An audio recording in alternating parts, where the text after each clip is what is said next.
Bible సమయం గంభీర సమయం వచన పరంపర ధ్యానాంశ సమయం.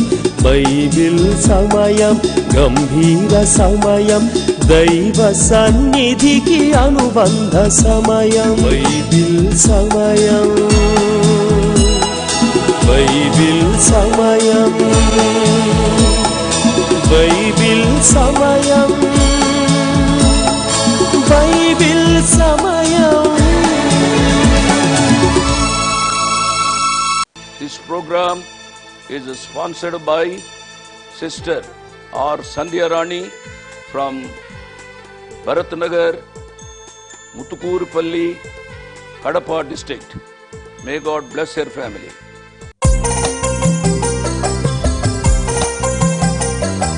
అపోస్తలుల కార్యాల గ్రంథం, ఆది శిష్యుల కార్యాల ఘనము.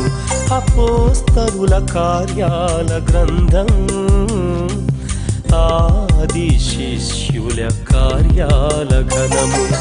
పరిశుద్ధాత్మ ప్రేరణ ధైర్యం, సత్య సువార్త ప్రారంభ స్వరము. క్రైస్తవ సంఘ ఆరంభ దినము, పెంతెకొస్తు పండుగ పునాది దినము. రోమా సామ్రాజ్యపు ముగింపు మూలం, క్రీస్తు రాజ్య విస్తరణకు ప్రారంభము. అపోస్తలుల కార్యాల గ్రంథం, అపోస్తలుల కార్యాల గ్రంథం. Good evening, praise the lord. దేవుని నామానికి స్తోత్రం. మరి యొక్క జీవితాల్లో ఆ ప్రియ ప్రభు మరి యొక్క దినాన్ని పొడిగించినందుకై నిండు హృదయంతో ఆ ప్రియ ప్రభువును మనము స్తుతించాలి, కొనియాడాలి. మీ ఆరోగ్యాలు ఎలా ఉన్నాయి? మీ అందరి ఆరోగ్యాలు ప్రతిరోజు బాగుగా ఉండాలి అనేది మా కోరిక. మీ ఆరోగ్యాల కొరకు ప్రార్థన చేస్తున్నాం. మేము మీ ఆరోగ్యాల కొరకు ప్రార్థన చేసిన మీలో కొంతమంది అనారోగ్యంగా ఉండడానికి అవకాశం ఉంది. ఎందుచేతనగా వయసును బట్టి అనారోగ్యంగా ఉండడానికి అవకాశం ఉంది. ఆయా బలహీనతలను బట్టి అనారోగ్యంగా ఉండడానికి అవకాశం ఉంది. ఏమి జరిగినప్పటికీ కూడా ప్రభు యొక్క అనుమతి లేకుండా జరగదు అనే విషయాన్ని నేను జ్ఞాపకం చేస్తున్నాను. ఆయా సమయాల్లో సాతానుడు కూడా ఆయా ఇబ్బందులకు గురి చేస్తాడు.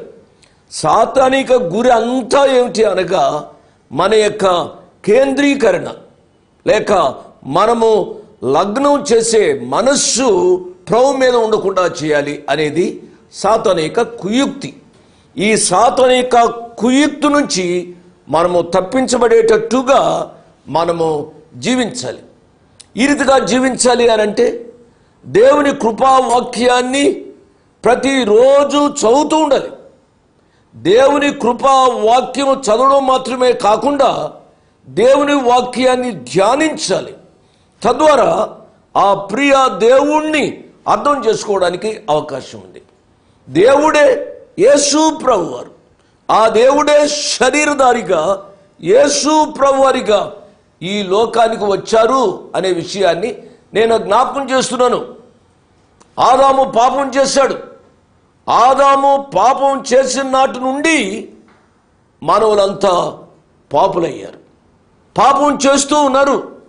ఈ పాపాన్ని పరిహరించడానికి దేవుడు శరీరాన్ని ధరించి మానవునిగా వచ్చారు. అంటే దేవునిలో అనగా యేసు ప్రభువారిలో మానవాళి గుప్తమైంది. యేసు ప్రభువారు సిలువకెక్కారు. యేసు ప్రభువారిక మరణ పునరుద్ధానాల మూలంగా మానవుడు రక్షింపబడుతున్నాడు అనగా మానవుని యొక్క పాపం అంతా కూడా యేసు ప్రభువారిలో పరిహరించబడుతుంది. ఎప్పుడు అనగా ఆ యేసు ప్రభువారి దగ్గరికి వెళ్ళి పశ్చాత్తాప హృదయంతో ప్రభువా నేను పాపిని, నన్ను క్షమించు అని అంటే ఆ ప్రియ ప్రభు క్షమించి పరలోకానికి నిన్ను వారసునిగా చేస్తాడు అనే విషయాన్ని నేను జ్ఞాపకం చేస్తూ ఉన్నాను. ఇవి మనం చేయాలి అనగా విధేయత కలిగి దేవుని మాటకు లోబడాలి.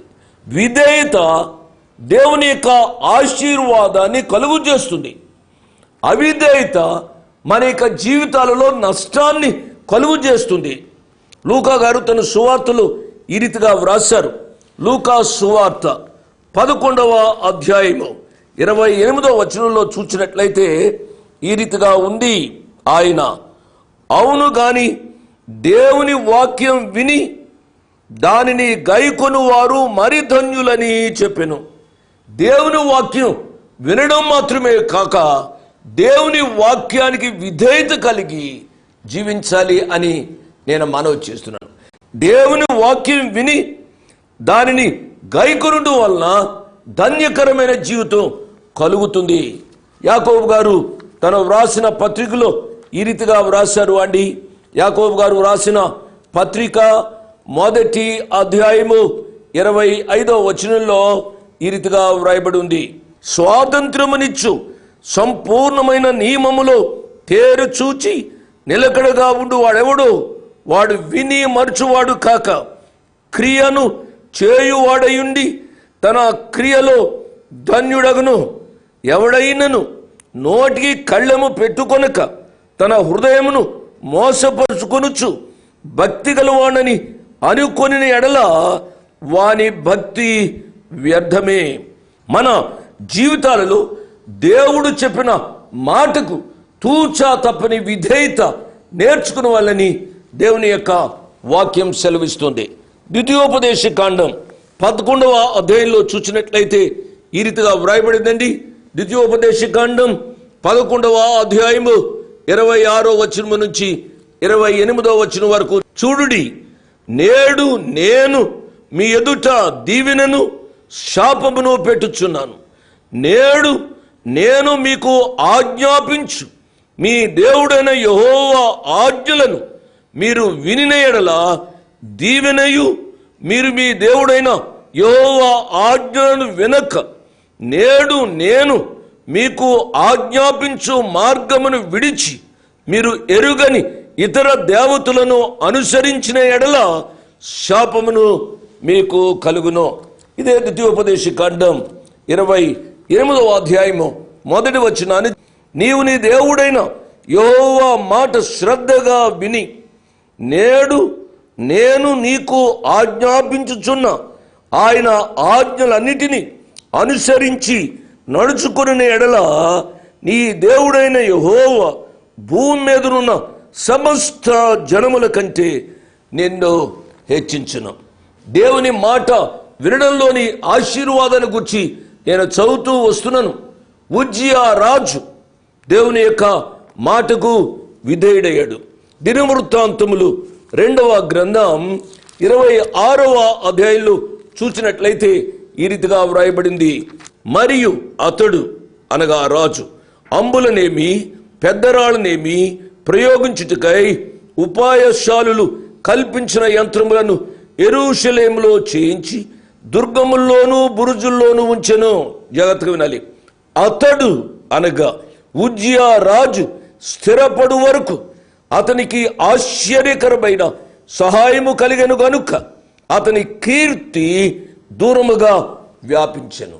ఈ రాజు స్థిరపడే వరకు దేవునికి విధేయతను చూపించాడు. 16వ వచనం చూడండి. అయితే అతడు స్థిరపడిన తరువాత, అండర్లైన్ దట్, అతడు మనస్సున గర్వించి చెడిపోయాను. పిల్లరా, ఎంత విచారకరమైన సంగతి అండి. ఎంతవరకు అతడు చెడిపోయాడు అనగా, అతడు ధూప పీఠం మీద ధూపము వేయుటకై యెహోవా మందిరంలో ప్రవేశించి తన దేవుడైన యెహోవా మీద ద్రోహము చేయగా, ప్రియులరా, అతడికి కుష్టు వచ్చి తన యొక్క జీవితంలో ఎంతో నష్టము కలిగినట్లుగా మనం చూస్తాం. అక్కడి నుంచి అతను బయటకు వెళ్ళగొట్టారండి. ఎంత విచారకరమైన సంగతి. దేవుని యొక్క మాటకు లోబడటంలోని ఆశీర్వాదం, దేవుని మాటకు అవిధేయత చూడులోని నష్టాన్ని మనము ఇంతవరకు చెప్పుకున్నాం. పౌలు గారు దేవుని యొక్క మాటకు విధేయులు అవుతున్నారు. దేవుని నామానికి స్తోత్రం అండి. దేవుని యొక్క మాటకు విధేయుడైన పౌలు గారు ఎన్నో కష్టాలు, నష్టాలు, ఇరుకులు, ఇబ్బందుల మధ్య ఆయన ప్రయాణం చేస్తున్నారు. ఆయనకు గురి రోమా చక్రవర్తి ఎదుట సాక్ష్యం చెప్పాలి అని. యెరూషలేములో ఏ రీతిగా ఆయన సాక్ష్యం చెప్పాడో అదే సాక్ష్యాన్ని రోమా చక్రవర్తికి చెప్పాలని. వాక్యం వింటున్న ప్రియ విశ్వాసులారా, మన యొక్క జీవితాల్లో కూడా ప్రభువు కొరకు ఒక గురి కలిగి ఉండాలి. గురి లేని జీవితము మంచిది కాదు. అది నీకు ఆశీర్వాదకరం కాదు, ఇతరులకు కూడా ఆశీర్వాదకరం కాదు అనే విషయాన్ని నేను జ్ఞాపకం చేస్తూ ఉన్నాను. ఇప్పుడు ఆయనకి టైం వచ్చింది. టైం వచ్చిన తదుపరి ఆయన రోమా సంఘానికి వ్రాస్తూ ఈ మాట చెప్పాడు అండి. రోమిలకు రాసిన పత్రిక 1వ అధ్యాయము 15వ వచనాన్ని చదువుతున్నాను. కాగా నా వలనైనంత మట్టుకు రోమాలోని మీకును సువార్త ప్రకటించుటకు సిద్ధముగా ఉన్నాను. ఆయనకు గురి ఏమిటనగా రోమా పట్టణం వెళ్ళి రోమా చక్రవర్తికి, రోమా ప్రజలకు దేవుని యొక్క సువార్త చెప్పాలి అనేది. రోమిలకు రాసిన పత్రిక 1వ అధ్యాయము 11వ వచనాన్ని చదువుతున్నాను. మీరు స్థిరపడవలని అనగా మీకును నాకును కలిగి ఉన్న విశ్వాసము చేత, అనగా మనము ఒకరి విశ్వాసము చేత ఒకరము ఆదరణ పొందవలని ఆత్మ సంబంధమైన కృపావరము ఏదైనను మీకిచ్చుటకు మిమ్మను చూడవలని మిగులా అపేక్షించుచున్నాను. అతని యొక్క గురి రోమా పట్టణానికి వెళ్ళాలి. ఆటుపోట్ల మధ్య, ప్రయాణములో ఆటంకముల మధ్య ఆయన రోమా పట్టణాన్ని చేరాడు. రోమా పట్టణాన్ని చేరి ఆ పట్టణంలో అనేకులకు ఆశీర్వాదకరంగా ఉన్నాడు. ఆ పట్టణమునకు ప్రయాణం ఏ రీతిగా జరిగిందో అపోస్తుల కార్యముల గ్రంథం 28వ అధ్యాయంలో మనము ధ్యానం చేయబోతున్నాం. ఆ అధ్యాయము ధ్యానం చేయడానికి ముందుగా 27వ అధ్యాయ సమీక్ష మనము చెప్పుకోవాలి. మమ్మలను మిక్కిలిగా ప్రేమించిన మా ప్రియ పరలోకపు తండ్రి, వందనాలు, స్తోత్రాలు నాయనా. ఈ దినం టీవీ దగ్గరకు వచ్చి మీ కృపా వాక్యాన్ని వినడానికి ఇష్టపడిన వారందరి కొరకై మీకు వందనాలు, స్తోత్రాలు చెల్లిస్తున్నాం. కొంతమంది ఇప్పుడే ఆఫీసుల నుంచి వచ్చారు, ఆయా పనుల నుంచి వచ్చారు, పొలముల్లో నుంచి వచ్చారు నాయనా. ఆ బిడ్డలు వాక్యం వినడానికి వారు మనసులను ప్రేరేపించినందుకై మీకు వందనాలు, స్తోత్రాలు నాయనా. బైబిల్ సమయం కార్యక్రమాన్ని మీరు అంగీకరించినందుకై మీకు వందనాలు, స్తోత్రాలు నాయనా. అపోస్తుల కార్యముల గ్రంథాన్ని మేము ముగించబోతున్నాం. మా తెలుగు ప్రజల క్షేమార్థం మీ వాక్యాన్ని వచనం వెంబడి వచనాన్ని ధ్యానం చేయడానికి మీరు మాకు కృపా సహాయం చేస్తున్నారు నాయనా. ఈ వాక్య పరిచర్య ద్వారా వ్యక్తిగత, కుటుంబ, సంఘ జీవితాలు మెరుగుపడటానికి సహాయపడండి. ఎంతమంది టీవీ దగ్గరకు వచ్చారు వారందరినీ నిండారుగా దీవించండి. ఈ వాక్య పరిచర్య ద్వారా ఘనత, మహిమ, ప్రభావాలు ఈ కుమారుడు ద్వారా మీరే పొందండి. యేసయ్య నామమున స్తుతించి ఘనపరిచి వేడుకున్నాము తండ్రి, ఆమేన్. 27వ అధ్యాయము మీకు గుర్తుంది కదూ. నేను సమీక్ష చెప్తున్నాను, జాగ్రత్తగా వింటూ ఉండండి. నెంబర్ 1, మొట్టమొదటి పాయింట్ ఏమిటి అనగా, a friend in need is a friend indeed అని అంటాం. అంటే ఎవరైనా మనకు స్నేహితుడు ఉన్నాడు అని అంటే అతను ఏదో కళ్ళబొల్లి మాటలు చెప్పడానికి కాదు ఆ స్నేహితుడు.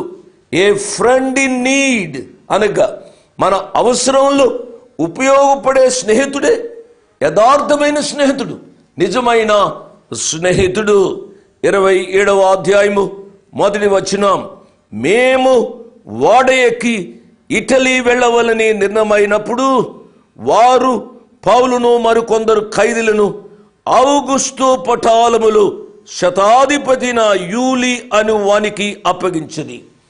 మేము అనే మాటలో వైద్యుడైన లూకా గారు కూడా ఉన్నారు అనే సత్యాన్ని మనం అర్థం చేసుకోవాలి. ఏదో లూకా గారు అపోస్తుల కార్యముల గ్రంథం రాసి ఏదో పౌలు గారికి మేలు చేశాడు అనేది కాదు.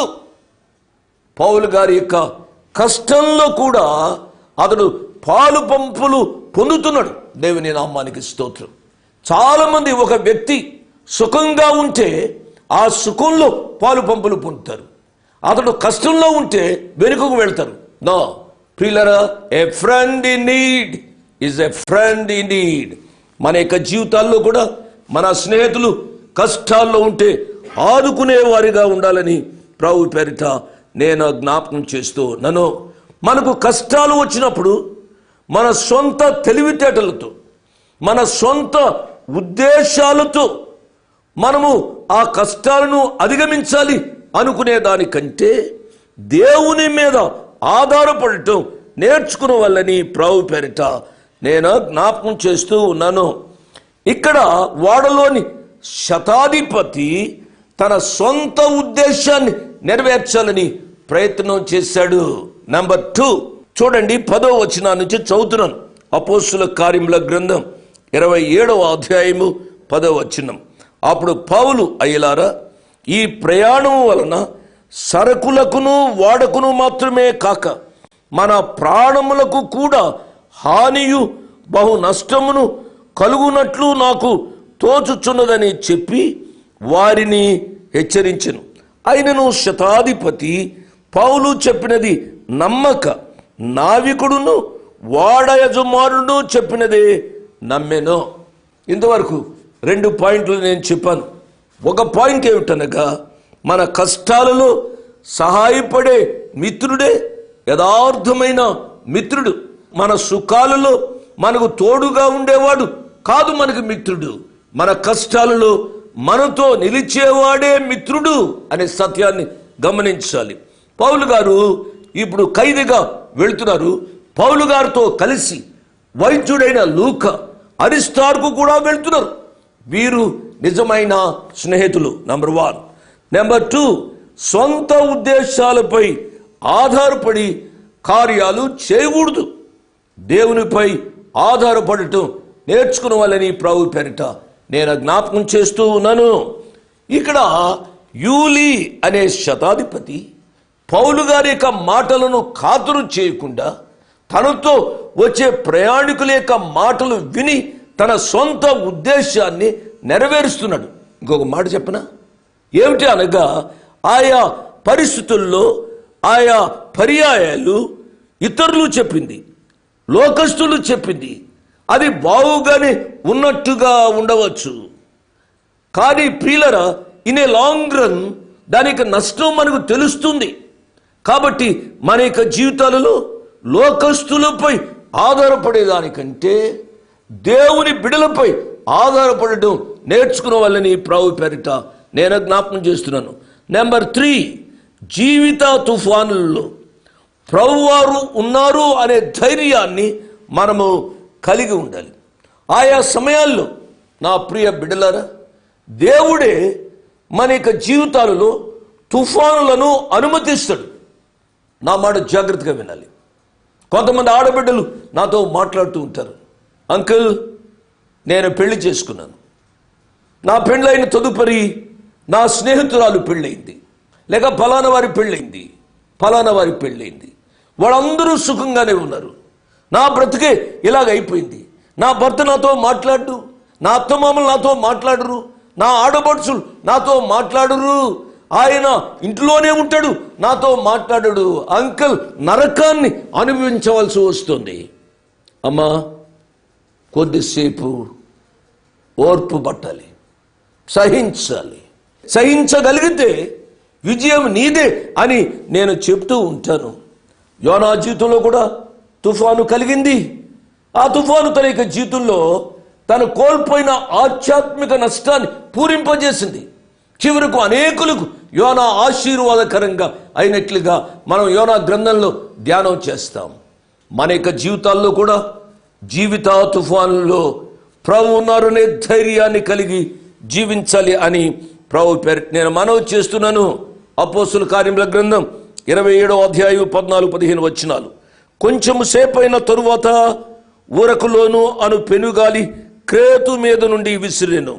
దానిలో ఓడ చిక్కుకొని గాలికి ఎదురు నడవలేకపోయినందున ఎదురు నడిపించుట మాని గాలికి కొట్టుకొని పోతిమి. గ్రహించాలి.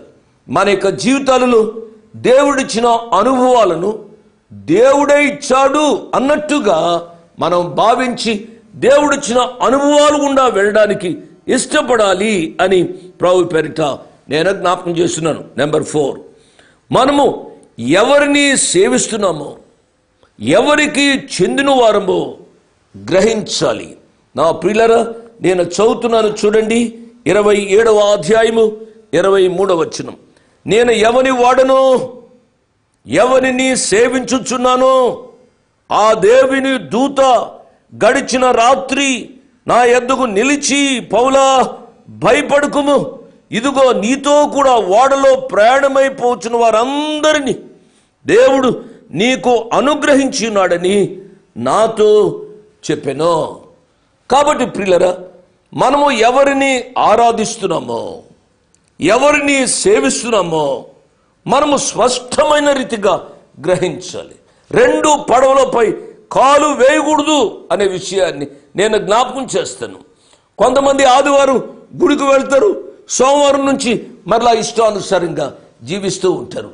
కొన్ని పర్యాయాలు భక్తి చేస్తారు, కొన్ని పర్యాయాలు విగ్రహారాధన చేస్తారు. నా ప్రియులరా, ద్వంద్వమైన జీవితము పనికిరాదు అనే విషయాన్ని నేను జ్ఞాపకం చేస్తున్నాను.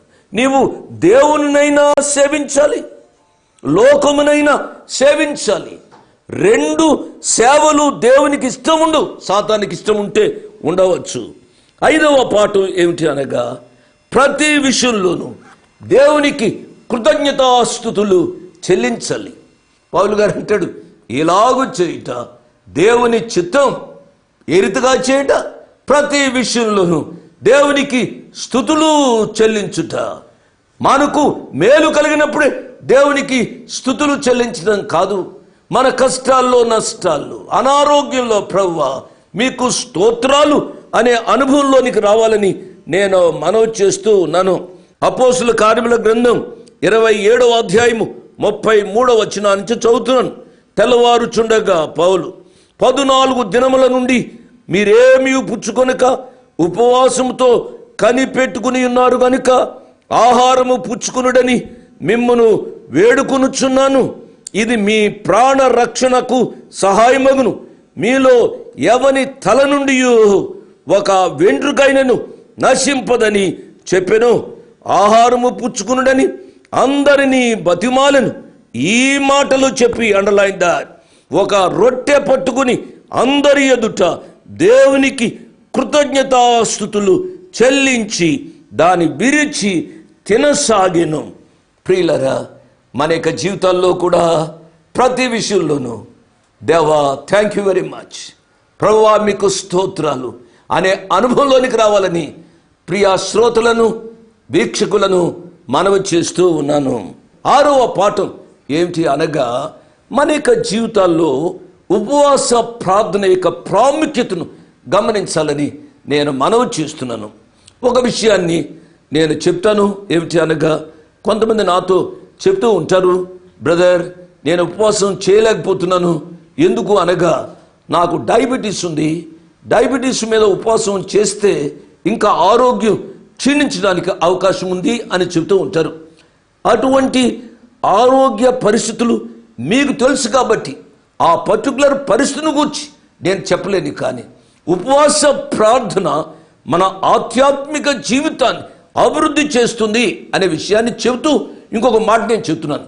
ఈ ఉపవాస ప్రార్థనను ఆచారముగా చేయవద్దు అని నేను మనవి చేస్తున్నాను.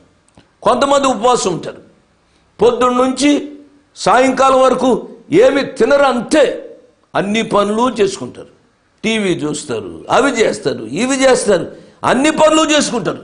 వాళ్ళు చేయిందల్లా ఏమిటారంటే వాళ్ళు భోజనం చేయరంతే, పాలు తాగుతారు, అట్టుపడి తింటారు, అన్నీ తింటారు. చాలా విచారకరమైన సంగతి అండి.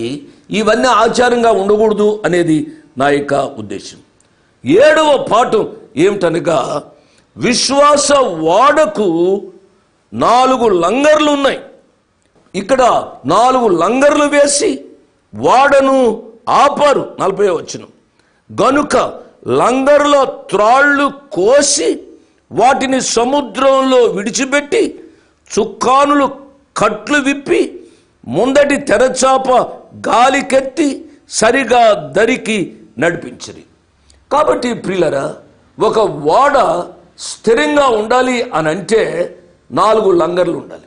ఆ 4 లంగర్లు ఏమిటో నేను అపోస్తుల కార్యముల గ్రంథం 1వ అధ్యాయ ధ్యానాల్లోనే నేను చెప్పాను. మొదటి 2 అధ్యాయాల్లో 1 విశ్వాసుల బోధ, 2వది రొట్టె విరుచుట, 3వది సహవాసము, 4వది ఎడతెగని ప్రార్థన. ప్రియులరా, మన యొక్క జీవితాల్లో కూడా ఇటువంటి ఆధ్యాత్మిక లంగర్లు కలిగి ఉండడానికి ఈ రాత్రి తీర్మానం చేసుకుందాం.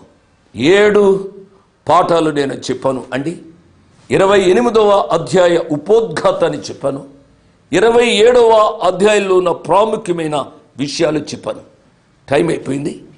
వచ్చే పాఠంలో 28వ అధ్యాయం వచనం వెంబడి వచనాన్ని మనం ధ్యానం చేసుకుందాం. 28వ అధ్యాయాన్ని చదువుకొని వచ్చే పాఠానికి సిద్ధపడి రమ్మని మనవి చేస్తున్నాను. ముగింపులో ఒక మాట, ప్రియులరా, ఈ కార్యక్రమాలు ఈ రీతిగా నిర్విఘ్నంగా నడిపించడానికి ప్రభువారు సహాయం చేస్తున్నారు.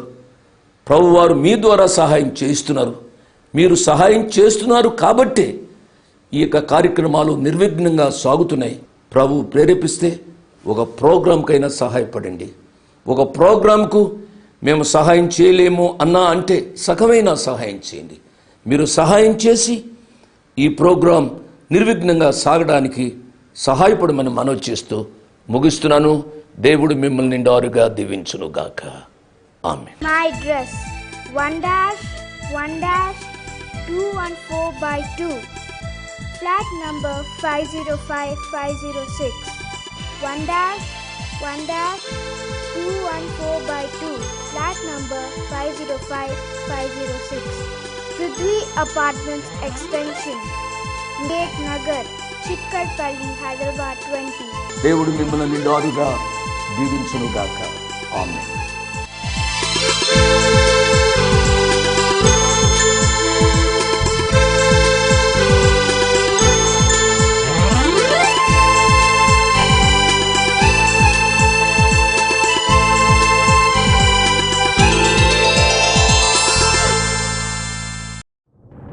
ఎవరిని మనం హీరోలుగా తీసుకుంటున్నాం?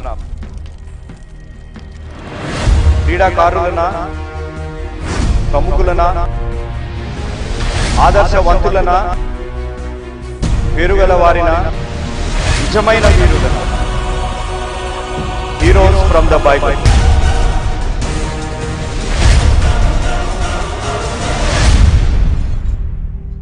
Heroes from the Bible news series brother P Bhakta Singh ప్రతి శనివారం, ఆదివారం 7:30 నుంచి 8 గంటల వరకు